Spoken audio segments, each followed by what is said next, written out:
Probably a good time now to do a video review of the restoration process, just for the record so that I know where I'm up to. Okay, we started stripping the whole thing down, and we've got a mechanism all out of the cabinet. This obviously is the stop bar, the stop action. I've not done any work on this at the moment, and this will probably be a last one. This top rail here is going to need some work on it. I need to put a finish on that eventually. I've got to be careful that I don't do too much damage here and lose all these logos here. I'm going to be careful on that. As far as the stops are concerned, I've got this one came out when I was handling it, but I've got it so I can replace it. This is the Viola 4-foot. The only other one that I don't have, and this is someone in the past has temporarily put one in there, and that's the treble coupler. All the rest are reasonable. These three seem to be in red rather than black, but that's probably just the way it is. On the back, there's a fair bit of dirt in there. You can probably see it better this way. The mechanisms all look good. They look as if they work, and they certainly move okay. Let's see.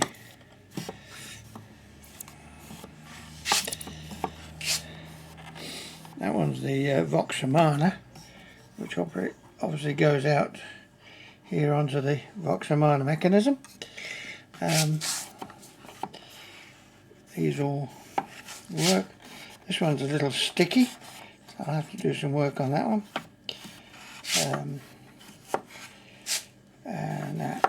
This bar at the end here is from the connects up to the left-hand knee paddle, and when it comes up it actually pulls in some of the stops. You can probably see here that there are pegs that come out and that will impact on some of the stops. There you can see them just, obviously the stops aren't moving because the stops are not the stops themselves, in fact, are sprung back like that, and so they'll spring back. Okay, so that's the the stop action. Bit of work to be done there, but I think we'll leave that till later down the line. Underneath the stop action, we have naturally the keyboard manual. Now I've done quite a bit of work on this one. These keys were disgustingly filthy, and I've pulled them all off and cleaned them all up, and they look quite respectable now. Those two are still on the bench with clamps on them waiting for the... a few of them were separating along here. These two still are, so they're being clamped up right at the moment. One thing I did, and it was in fact mirrored already, I put a line, diagonal line from here right the way through to there. You can probably see that line coming through here. There was one already in there. You can just see traces of it in there, but I reinforced it by drawing it again. It helps obviously in getting the keys back into the right order. On the other side of the keyboard, if we look here, you'll see there are a few red felt pads.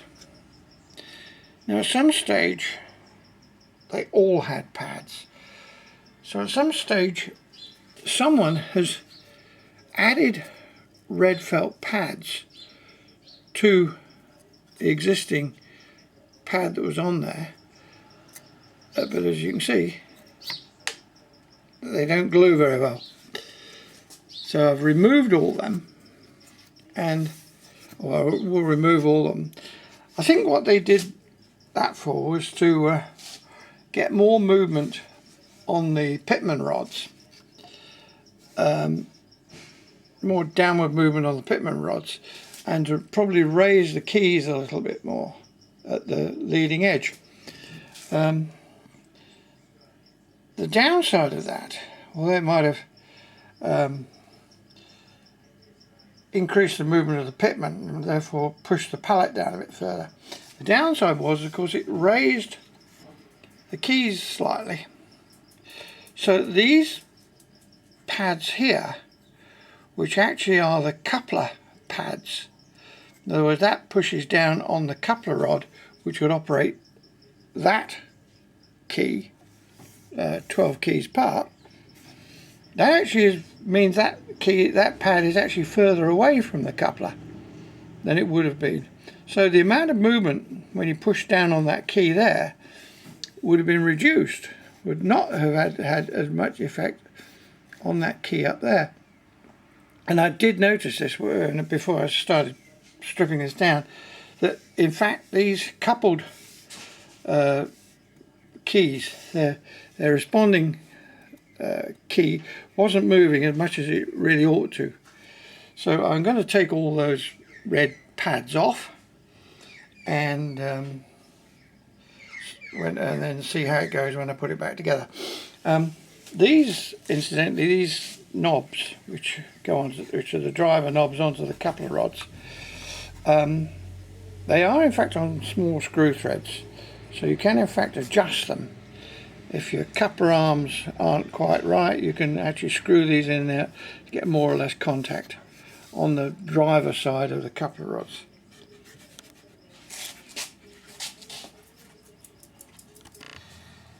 Right, the next mechanism down is the reed box and the upper vacuum chamber. Upper vacuum chamber is in here, and the reed box is all this lot in here.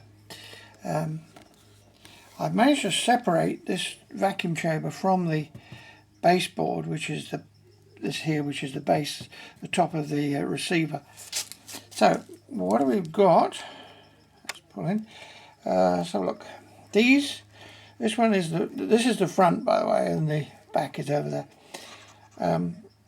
This is the front volume door. It's operated by this lever mechanism here, which comes off the right swell, the right knee pad rather. Similarly, there's a back door there.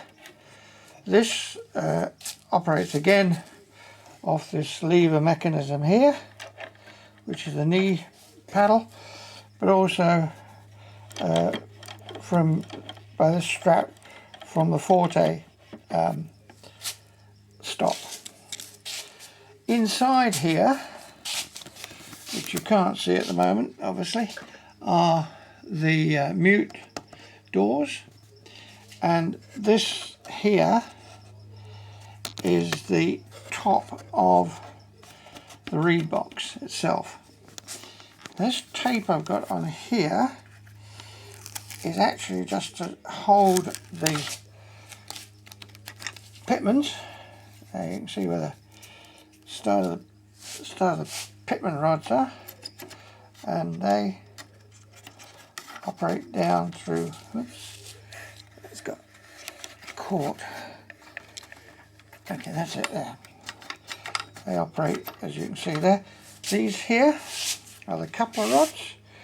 For example, this is the base coupler engagement mechanism, and this is the treble coupler engagement mechanism. And as you can see here, if I push down on this one here, you'll see that the coupler rod, the end operates. Next one, you can see how they operate. The pads which I showed underneath the keyboard, underneath the keys, they operate on here. So by adjusting those pads, we can in fact alter the amount of movement of these coupler rods. Anyway, as you notice here, these pitmans in here don't have couplers spools on them, which is these in here. So this one here has a coupler spool, the next one obviously it doesn't. So what I've got to do is somehow I need to get this frame off. Now it's screwed in from underneath, and the frame actually holds this board, which holds the volume doors, and also these. Now the volume doors, this one, it looks as if I've got a problem with a hinge. There, you can see the movement there. Obviously the sealing tape is gone. That's going to have to be replaced, but it looks like there's some broken hinges as well. So we've got to do that. These, by the way, of course, are these connect to your stops and operate the various mute doors inside. So that's the top of the box. If I lift it all up, as the underside and all the pallets and the pallet springs. They look in very good condition actually, and I'm tempted not to do too much with those. I'll put it together when I'm sort of ready further down the line. I'll put it together on a rig to see how it all works, and just check whether there's any drafts, any leakages in those pallets. But at this stage they look good, the springs look good, and I really don't want to do too much too much disturbance. Okay, lastly we come to the reservoir and the bellows. Let's pull back a bit. That box which I showed over there, that sits on top of this platform here. This basically, you could say, is the main chassis member. As you can see, it's surrounded by green felt which is stuck on, and was obviously creating a airtight seal into there. I did wonder what all these cross pieces were about, these tapes. But then I realised, of course, that this board is actually made up of a longitudinal piece there, a longitudinal piece there, and of course several boards in between. So what these are doing, of course, is blocking off the gaps between these various boards. Similarly, the back of the movable door on the reservoir has the same sort of situation. You have a top rail, a bottom rail, and then several panels in between, and these tapes seal up these panels, except in this case, as you can see here, sealing is not happening. Whilst we're here, this thing, of course, you're probably aware, is a spring-loaded dump door. What happens is when you pump the vacuum up, that door moves forward, swings forward, it hinges up here. It hinges forward, and in order to not do too much damage, on the front panel, which is this one here, there is in fact a screw in the back, and this door will go forward until such point as the screw appears through a hole there and pushes open that flap. That's dumping the vacuum until so the rear receiver door or reservoir door doesn't go forward anymore. You can see the extent of my problem in terms of the bellows. That's a canvas sort of fabric. It's got a split down there. It's just very, very brittle. There's inside there's a rubber membrane, which in this side is okay, but if we go to the other side, again we've got this cracking here, but also we've got a hole. You can, which is the one I photographed and spotted with an endoscope. Okay, this is the front end, the bellows end. As you can see, a bit of bush engineering going on here. This is someone's belt that's been used to replace the strap that pulls the bellows. I've taken the springs out, by the way. There's a Y-shaped spring fits between here and here. And of course, similarly on this side, we've got someone else's belt. Notice down the bottom there a very large split, which is fairly disastrous. The other thing is that, as you can see, if I pump this one, that exhauster valve is just working. If I pump this one, no chance. So there's nothing happening there. There's been some fairly butchered sort of engineering going on up there, which I'm going to have to clean up. And similarly this side, I think is going to have to be cleaned up. The rest of it looks pretty good though. I'll have to get that frame out there. Here comes the cat. So I think the majority of my work in the next couple of months is going to be in this little area. Hey ho.